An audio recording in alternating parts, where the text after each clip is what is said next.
Hello, the word of God says in the book of Jeremiah chapter 29 verse 11 that I know the thoughts that I have towards you. They are thoughts of good and not of evil, to give you an expected end. Dear friend, it is the will of God for you to succeed. This is why we are bringing to you this fantastic presentation titled Unveiling the Secret Part 1. This presentation is coming to you courtesy of the academic subgroup of the Nigerian Conference of Christian Medical and Dental Students, CMDA students, Osun State University Teaching Hospital. Come along as we unveil to you secrets of success.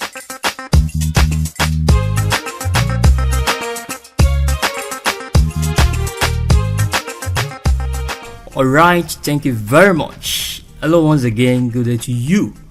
I am S.O Piennes. I'm a medical student of Osun State University, Osogbo Main Campus, Osun State, Nigeria. I want to deliver a presentation which titled Unveiling the Secrets. There are certain secrets that have to be unveiled to you, and I've actually taken time out like this to make this presentation. Now, this presentation will do two things for you. Number one is it will help you to discover your unrefined gold. Then number two, it will help you to convert that unrefined gold to a glistening gold. So this presentation is divided into 4 parts. Number one is discovering your learning skills. Number two, exploiting your learning skills. Then number three, how to succeed in all your medical courses. Then number 4, what to do when you don't feel like reading. Now these are crucial issues that need pertinent response. I want you to flow along with me as I start. Starting with the first one, which is discovering your learning skills. Now, learning is a process. It's a process of acquiring information, knowledge, and ideas. And your brain, as it were, learn through all the senses. You learn through your skin, through your hair, your eye, your nose, and your tongue. But basically, 2 major out of these sense organs are very effective in learning. Number one is your hair and your eye, which has to do with auditory and visual learning. Now, you learn basically through these 2 formats, either auditory or visual. Learning can be active or passive. You can either learn passively or actively. In other words, when you learn passively, which means you learn subconsciously, at a subconscious level, you may not be aware of it, but learning is going on. Then you can also learn actively, in which you are aware of that learning process. Okay, so now we want to talk about learning skills, how to discover your learning skills. I want you to understand that your learning skills give you the aptitude ability to do learning comfortably well. Okay, your learning skills give you a pattern of learning, which I call your learning style.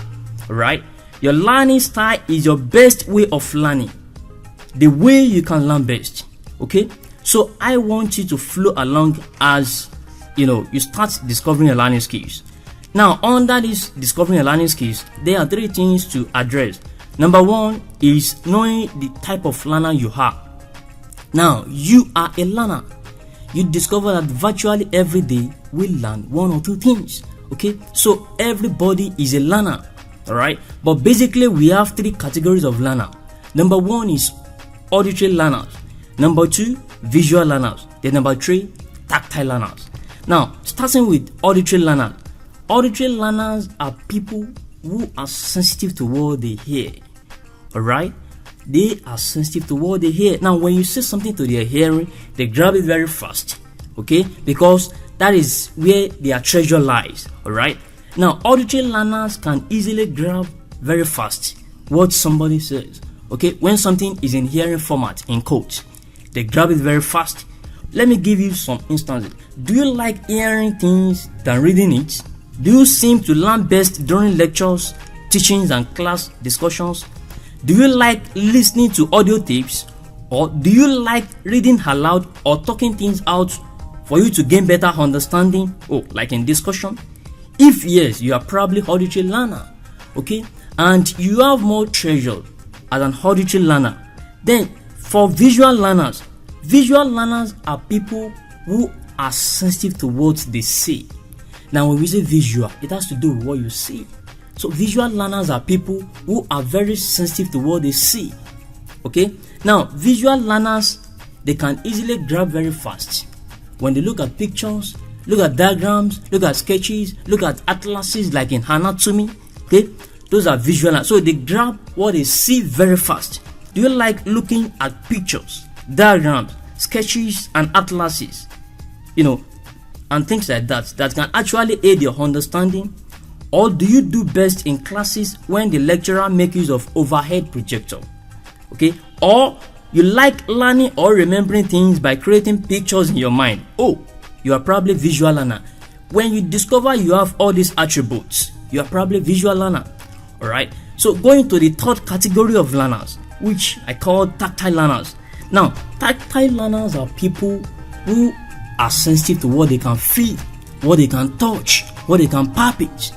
Okay? When you learn better, as you can take something, actual objects in your hands. Okay? Like in anatomical dissection. When you handle something, you palpate something, and you can gain more understanding on that thing. That means you are probably a tactile learner. Now, tactile learner, they have a correlation or relationship with visual learner because it has to do with what they see. Alright?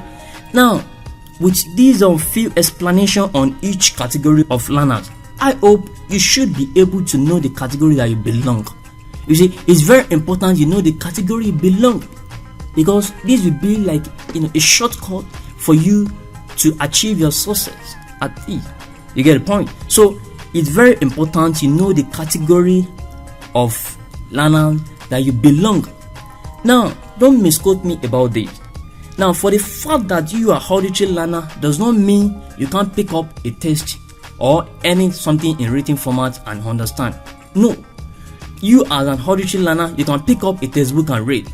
You get the point? But of course, being an auditory learner, now you have to take more time to listen to things, because now that is where your treasure lies. So when you take time to listen to things, probably you can read for like maybe 2-3 hours at maximum. Then you go for discussions, go for lectures, go for classes, and things that can be in hearing format, so to say.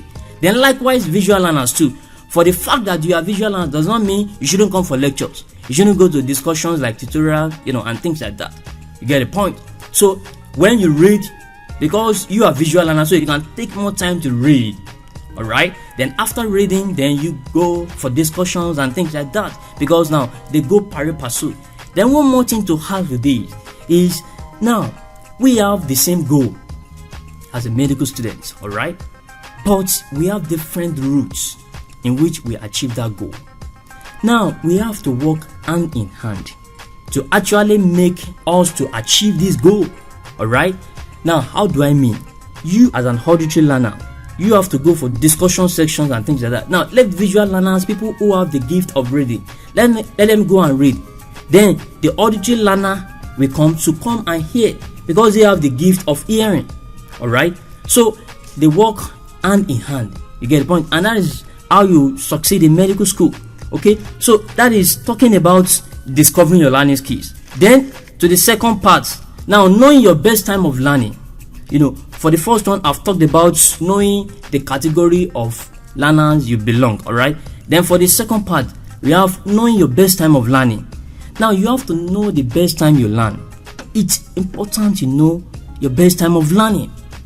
How do I mean? Now, there's some people that they like reading during the day. Their own reading style is during the day. So, probably when they read during the day, they can be kept active while reading. Some like reading in a noisy environment. They like, reading where there is noise, gisting here and there, music and things like that. So, when they read in that environment, they can be kept active. Probably when they are reading in a silent environment, they might probably sleep off. Alright? So those people, their own best time of learning is during the day. Some people can be probably early in the morning, while some late in the night. Then some can be probably, some are night owl. They like reading in the midnight. Okay? Probably the environment, will be silent and things like that, So you have to identify the best time you learn. This is very important. Now, if you are the type that read during the night and you now shift it to day, Now, it might probably affect your understanding on what you are reading. It's not as if you won't have the ability to read during the day, but the fact is now you can actually understand very well during the night.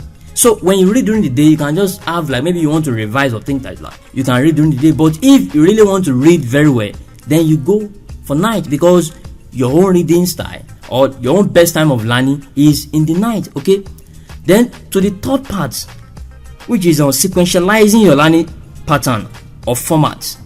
Now, it's important you sequentialize your learning pattern or format. Now, how do I mean?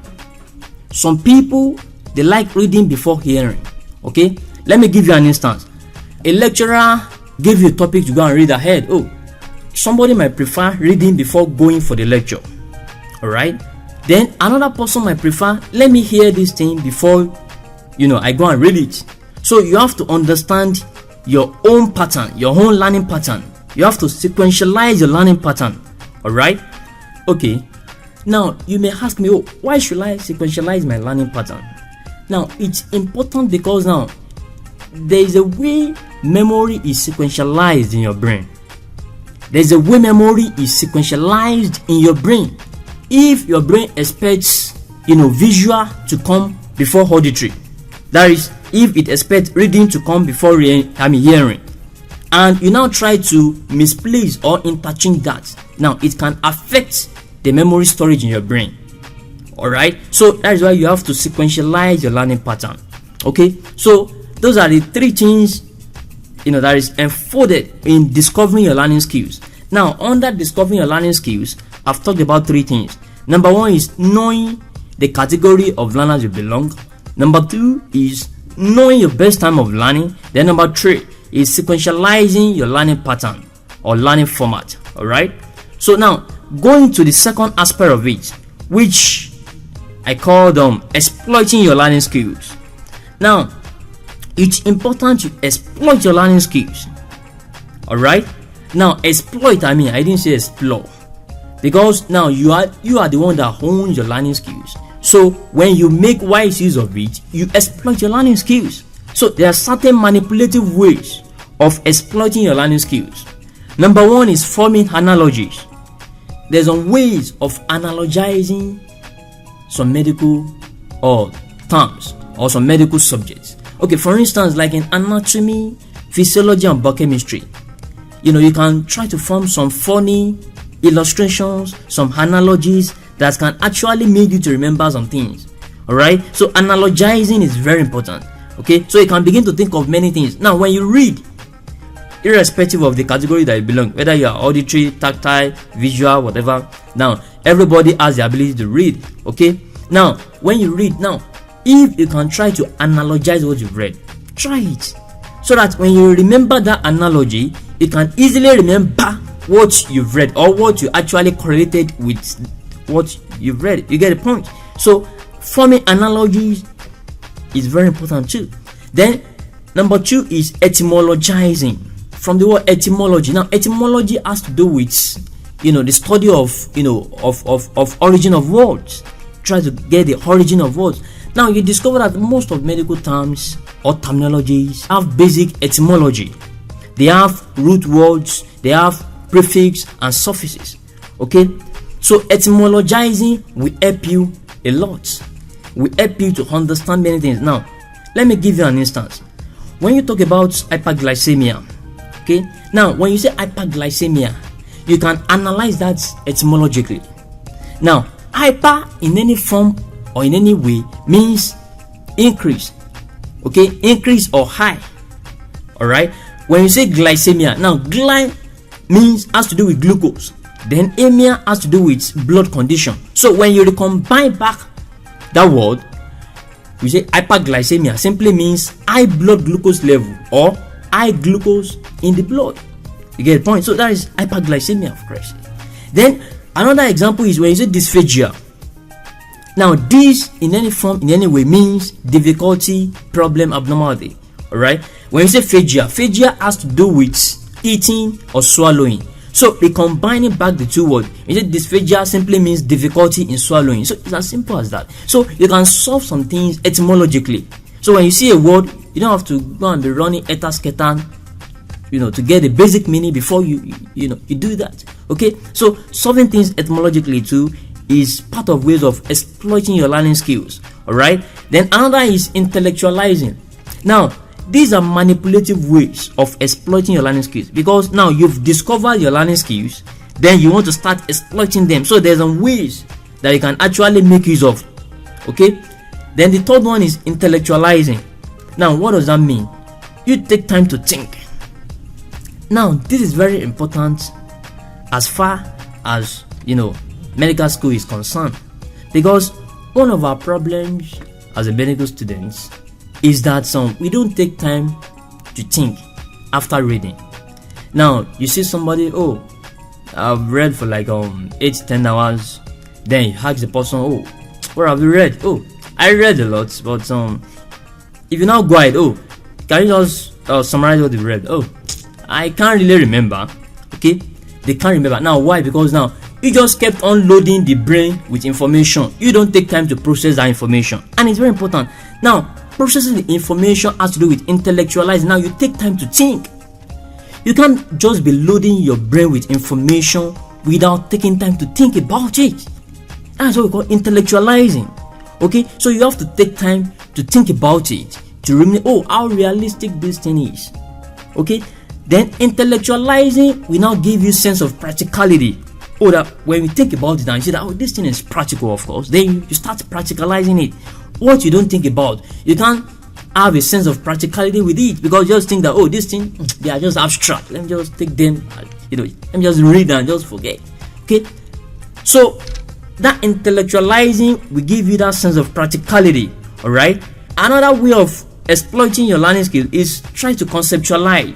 Now, when you are reading, you have to conceptualize things. You have to picture it or to visualize it in your mind.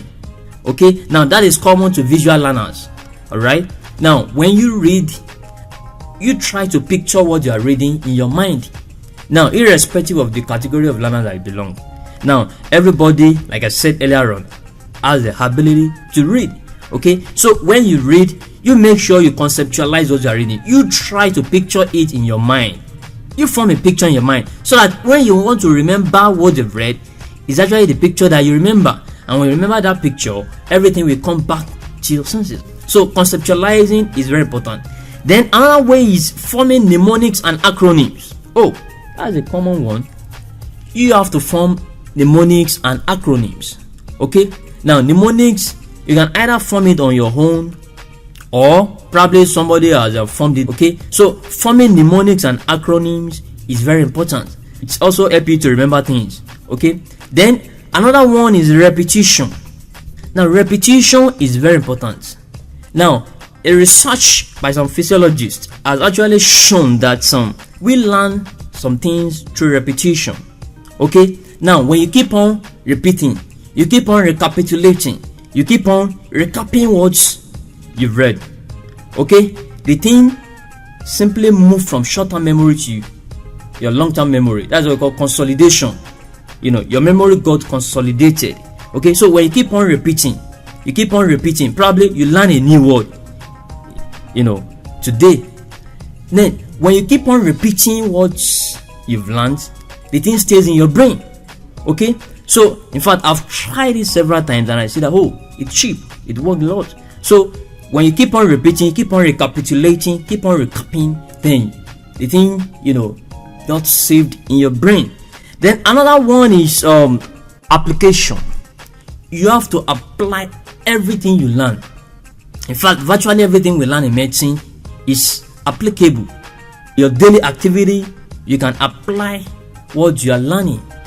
Okay, for instance, physiology, anatomy, but in fact, virtually everything we learn in medicine, they are applicable, okay, to your daily activity. So it's important you apply everything you learn. All right, so it's also one of the ways of exploiting your learning skills. So it's important you do these things. Now, using all these terminologies, all these forming analogies, etymologizing, intellectualizing, practicalize, conceptualize, forming mnemonics and acronyms, repetition, applicates, pragmatism and things. Now, this will give your brain two things, because your brain, for it to actually store an information, that is forming memory. Now your brain needs two things. Number one is familiarity and conversance. Now out of these terms I've mentioned, now they are enfolded inside these two things, familiarity and conversance. Now how do I mean? Familiarity, your brain needs to be familiar with the information you are inputting in. Okay, your brain needs that familiarity. Familiarity can be in form of analogizing. You can try to analogize, so that what you use as analogy, when you remember that, then you can remember what you actually attach to it. Okay, that is creating familiarity. Then making conversance. Now conversance has to do with experience. Okay, now if an information is stored in your brain and you can easily remember that thing, the thing is already in your long-term memory, and you are now learning a new thing, you are now inputting a new information into your brain. Now you can connect that with the information already in your brain, so that when you remember the one already in your brain, you can now try to link them up, so you will automatically remember the new information you are inputting into your brain. Okay, let me give you an instance. Probably you had a nice experience sometimes ago. When you remember that experience you had, there's some other things that you remember along with it. Now why? Because those things are attached to that experience you had. So when something is already in your brain and you connect it with new information coming in, now it helps you to remember that new information. Okay, so that is conversance. So familiarity and conversance is important for your brain to save the information, that is forming memory in your brain. That actually ends these aspects. Then we go to the second aspect, which is on how to succeed in your medical in courses. Now it's important you succeed in your medical in courses, all right? Because as a medical student, when you understand something, you have to be tested on it. Okay, and the level of your understanding is shown up when they see your result. Oh, you have a nice result, then it shows that you probably understand it, even though most of us might probably get some wrong shortcuts, like probably cramming and things like that. But of course, when you understand what you are learning, then the thing will be easily shown up in your results. Okay, so there's a way to succeed in all your medical in courses. Now you have to be smart and not to be hardworking alone. You have to be smart, because in medical school it's not really based much on being hardworking alone. Now you have to be smart. You being informed on these issues is one of the ways of being smart, because when you know what actually works for you and you go with it, it helps you a lot. Okay, when others are struggling up and down, running eta-sketa, you already know what actually worked for you, then you go along with it. Okay, so you have to be smart and not to be hardworking alone. All right, so under this I'm going to talk about some things now, how to succeed in all your medical in courses. Number one thing is you have to study your lecturer. Now your lecturer, it probably will eventually be your examiner. Okay, so which means when your lecturer gives you lecture, then at the end of the day you will be tested on what you have been given. All right, so you have to study your lecturer. Studying your lecturer is very important. In what sense? Now you have to understand the way he or she likes in answering questions. Okay, for instance, some lecturers, they like you giving them concise answers. They don't need story, just go straight to the point.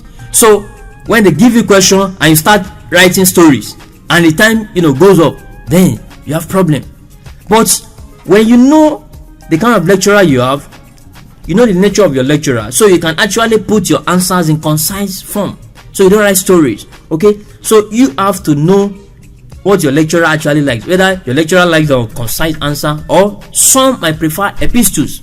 Some lecturers, they like you giving them epistle stories. Okay, so you have to study your lecturer, know what your lecturer wants, then give it to them. Okay, and now these lecturers, they are not the same, they are different. What you can actually use for a lecturer to succeed in his own course might not be applicable to some other lecturers. So which means you have to study them individually. Then another thing to study about your lecturer is the mannerism of lecture delivery. You have to study the way your lecturer delivers lecture. Now some lecturers, some like digressing a lot, some like diverging a lot. So, and if you don't study the way your lecturer delivers lecture, you might probably be carried off by the digression, unnecessary discussions. Okay, so but when you study your lecturer very well, the mannerism of lecture delivery, or probably some lecturer they like, they give you the relevant stuffs at the beginning of the lecture, while some probably at the middle of the lecture, some later, so you have to study the way your lecturer delivers lecture. So it's important you still understanding your lecturer. So that is number one thing you have to do if you actually need to succeed in your medical in courses. Then number two is understanding every lecture you receive. Now it's important you understand every lecture you receive. Now how do I mean? Ordinarily, a lecturer will not set any question out of what he or she has given you. So which means every question that will be asked from you will still be in the context of what you have been given. Okay? And you understanding every lecture you receive will actually make things easy for you. Okay? So you have to make sure you understand every lecture you receive. Now you may ask me, oh, but there's some conditions in which we may not even understand what lecturer is saying. So how should we go about it? Now, fine. In your class, somebody will understand. Okay, so you can easily walk up to that person to explain to you. Or if you eventually discover that nobody understands, then you can go to some other lecturers who can explain to you, or that the same lecturer to further explain to you that, oh, sir, the lecture you delivered, nobody understood, so you can explain to us better, sir. So that lecturer will explain to you back. Okay, so you have to make sure you understand every lecture you receive. It's important. Okay, then number three is taking notes of areas of emphasis. Okay, now you have to take notes of areas that are emphasized. It's important. You have to take note of those areas, like assignments. When your lecturer gives you assignments, you have to take note of it. Don't take it for granted. When they give you questions in the class, oh, they ask you one question, watch it out. Those are small trivial ways in which questions will come up. Okay, so don't trivialize things as if, oh, yo, this one is not relevant. Oh, and that is where you know the smarter ones, because now the smarter ones will take note of areas of emphasis. Why people who are just hardworking without being smart, they will just keep on reading without getting the areas of concentration. Okay, so it's important you take note of areas of emphasis. All right, then the fourth thing is you have to read and understand every material that your lecturer gives you. You have to make sure you read and you understand every material that your lecturer gives you. It's important. Oh, you may ask me why.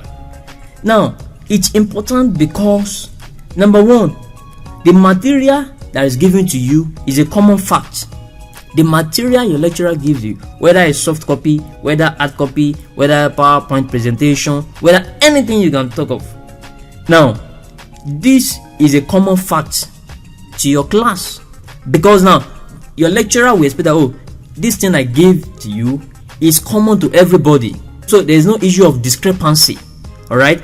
Okay, let me give you an instance. Now, in your handouts, some things like medical values, like, oh, they give you the value for blood pressure. We have variation, according to some textbooks. When you check one textbook, they might tell you this is the pressure for one thing. Then you check another textbook, they give you another value. So, but to actually clear away that issue of discrepancy, and your lecturer gives you, a handout that contains those values. Now, your lecturer expects what he or she gave you. Okay, so you have to take note of that, because now it's a common fact to all of you. Then number two is for you to note areas of emphasis. Now, when you are given a material, when your lecturer gives you a material, now he or she expects you to actually note the areas of emphasis, because now some areas will be emphasized in that material that is not emphasized in your textbook, so that when you now go back to your textbook, you can now re-emphasize on areas that has been emphasized in the material, whether handouts, soft copy, or things like that. Okay, so it's important you note that, because in your handouts, some areas will be emphasized. Now, when you read your textbook, you just read, you just read anyhow. You don't know some areas that are emphasized. But when you read your handouts, you first read your handouts, you know areas to emphasize on when you go back to your textbook. Okay, so it's important you do that. The third reason why you have to read and understand every material a lecturer gave you is because it will be like a guide. Okay, it will be like a guide so that you don't read out of context. Yes, it will be like a guide for you. Most of us now, it's not as if we don't read, but majority of us, we get irrelevant stuffs. Now we look for irrelevant things. Okay, now you don't have to look for irrelevant things. Make sure when you go through what your lecturer gives you, then that will give you the boundary or the extent you can go. Okay, so it's not as if you don't have to be versatile. Okay, you can be versatile, but make sure you get relevant stuffs. Make sure what you are looking for is within the context. Okay, so it's important because the material your lecturer gave you will be like a guide so that you won't go out of context. Okay, so it's important. So that is all about the reasons why you have to read and understand every material your lecturer give you. Then the fourth thing under how to succeed in your medical in courses is don't afford to miss lectures, practicals, tutorial classes and things like that. Okay, it's important you don't miss lectures. It's important you don't miss practical sections.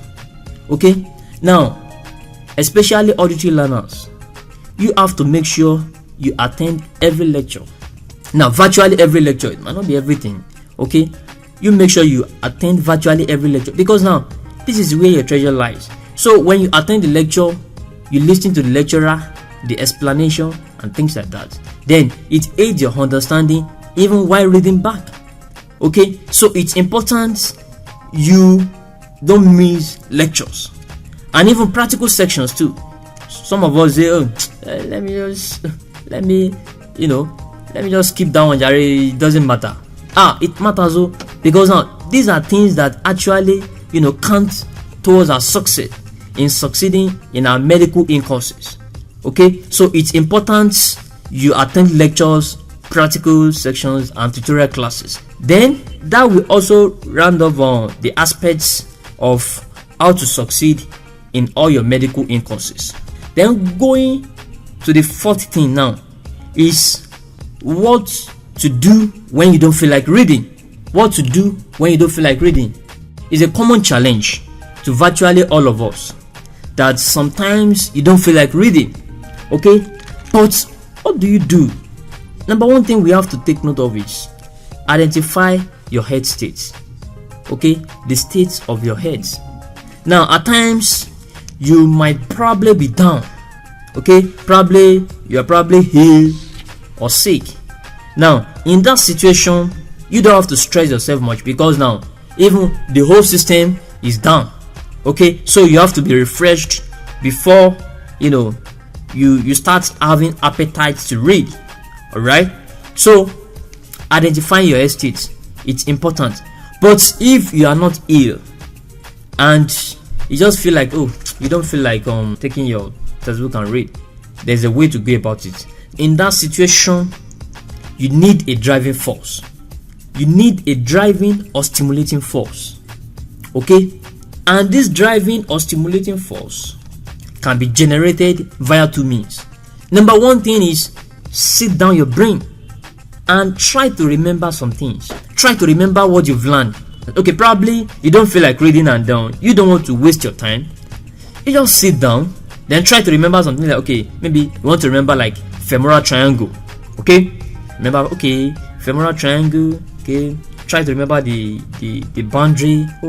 The apex, what forms the apex, what forms the roof, what forms the borders, the lateral border, the medial. This one is inguinal ligaments, one laterally sartorius muscle and things like that. Now by the time you start remembering that, and probably along the way you now miss some things, because when you talk about femoral triangle, it's a complex aspect. So because you have to look at the boundaries, the contents, and some things like the femoral canal, the femoral vessels, and things like that. Okay, so as you try to remember, and probably you might not remember some things, or some things escape your mind.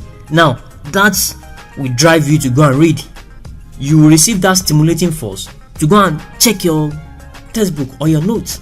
Okay, so and from there you can also check some other things too, just trying to remember some things. Okay, that's number one way. Then number two is you can have a discussion within that period of time. You can just walk up to any of your colleagues and have a discussion section. It can also trigger you to go and read. It can also generate a stimulating force for you to go and read. Now, okay, probably when you meet one of your colleagues and you have a discussion, and along the way probably the person mentions some things that you've not read before, or some things that probably you've read and you forgot. So that will stimulate you to go and read, because the target is for you to actually understand what you are learning. Okay, whether through reading or through hearing, you shall make sure you understand what they are talking about. Okay, that's the goal. All right, so you can generate the stimulating force via these two major means. Okay, so and this will actually end the whole section. So from this presentation, I've been able to look at some 4 things. Number 1 is discovering your learning skills. Number 2 is exploiting your learning skills. Then number 3 is how to succeed in all your medical courses. Then number 4 is what to do when you don't feel like reading. So I hope this presentation has helped you to actually unveil some secrets to you. Okay, so I want to implore you to watch out for the next presentation, which is going to emphasize on the principles of the medical subjects. Now, the principles of the medical subject. Now, each of these medical subjects has its own principle, so you have to understand their principles so that you will get them right. Okay, but if I may ask you before I go, now looking at biochemistry, physiology, and anatomy, now which one do you think should be the easiest? Oh, you want to say anatomy? Oh, I will tell you it is biochemistry. Okay, it is biochemistry, as you're going to see. So you just watch out. Thank you for listening, and God bless you.